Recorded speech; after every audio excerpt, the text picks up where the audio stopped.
So Bushkill Park, awesome surprise. They're letting me walk through the funhouse.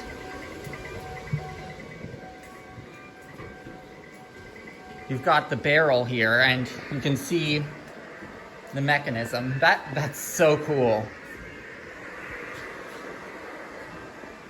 Everything is original. Yeah, that's awesome.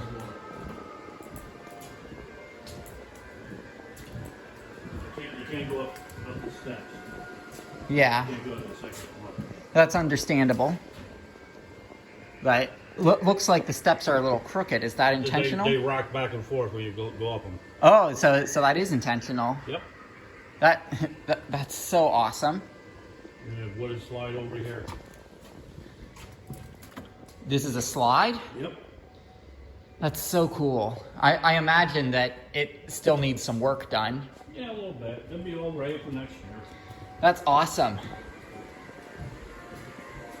So I see that you're not letting people do cartwheels in the barrel because Not yet. you have to keep hands off. I didn't do anything with it tall enough.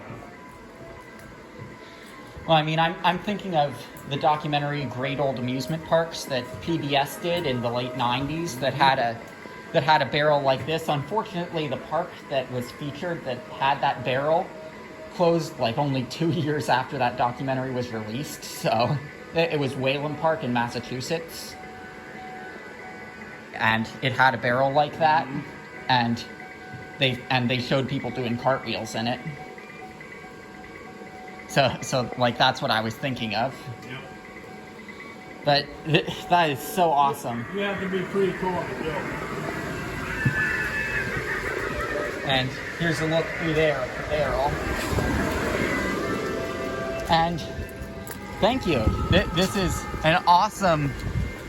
been an awesome look inside of Hilarity Hall here at Bushkill Park. And